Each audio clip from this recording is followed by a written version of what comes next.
mumkin. TP-Link XX530V Wi-Fi 6 rotorini oldim mana. Telekomga ko'p javla qilganda Wi-Fi 6 o'rnatsangiz, Wi-Fi 6 tarqatyapmiz dedi. Tezligi juda zo'r deb maqtashdi. YouTube'lardan ham ko'p ko'rdim. Hamma blogerlar maqtagan. Endi buni hozir unpacking qilib ko'ramiz. Korobkalari yaxshi, oldingiga qaraganda ancha sifatli ishlangan korobkalari ham. Hamma yoqda ko'rsatgan, rasmida ko'rsatishi bo'yicha 2 etajli uyda ham polni egallab olar ekan, tarqatib beradi deyapti polni. Unpackingni boshlasak. Ochamiz. Xo'sh, ichida zaryadniki bor. Zaryadniki yaxshi, sifatli. Kabellari ham qattiqmi, yaxshi. Bo'ladi. O'rtacha.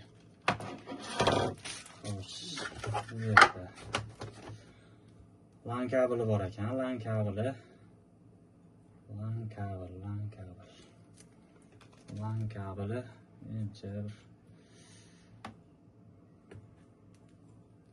LAN kabeli 70 santimetrcha bor, shu 50 santimetrdan uzun lekin. Lekin mana shu kabelda zo'r ishlaydi haqiqatda, zavodskiy kabel. Boshqa kabellarni zajim qilganimizda bunchalik ishlamas edi. Bu ancha sifatli kabel, lekin kalta. Shu kaltaligi uchun ko'p ham ishlatavermaymiz. Endi routerni shu kompyuterni oldiga qo'yganingizda asosan kerak bo'ladi. Endi bu yerda Wi-Fi routerni o'zi, Wi-Fi router 4 ta shoxlik. Haqiqatda shoxlari ham sifatli.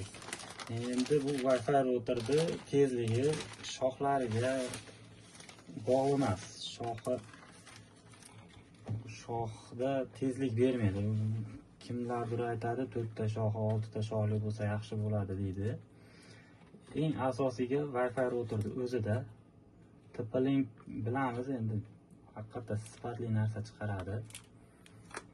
Mana buni TP-Linkni o'zi bilan tanishsak, ko'rinishi dahshat. Haqiqatda zo'r ishlangan. Tepadagi talafonni ishlatsak, haqiqatda zo'r. Ko'rinishi dahshat. Xo'sh, bu yerda hamma yo'q, mana konnektorlari bor, yonuvchi svetlari, yonishni bildiradigan, internetga ulandi, jipon bor, bu yerda internet bor degan knopkasi yonganini bildiradi, Wi-Fi tarqatayotganini, telefon knopkasi deydi.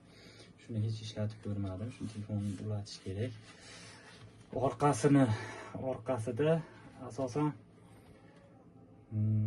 tokka ulanadigan port bor bu yerda.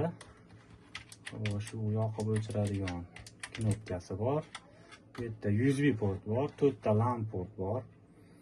LAN portni menimcha bunda to'ralasi ham 1 gigabitlik bo'lish kerak. To'ralasi ham 1 gigabit berish kerak. Bu yerda setga ulanadigan yoki mana shu telefon ulanadigan port bu. Bu yerda VPS loginsiz, parolsiz ulanadigan knopka. Xullas VPS yozib tursangiz, telefoningizga shunday ulanib ketaveradi Wi-Fi. Bu yerda reset xullas sbros beradigan knopka. Agar Wi-Fi internetingiz login parolni unutib yo'qlar, muammo bo'lib qoladigan bo'lsa, shuni restart berib qaytadan nastroyga qo'yishingiz mumkin. Orqa tomonida bu yerda mana shu yerda shisha tola ulanadigan, bizda hozir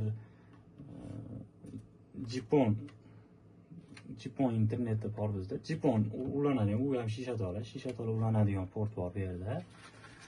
Bu orqasi ham ancha yaxshi sifatli ishlagan.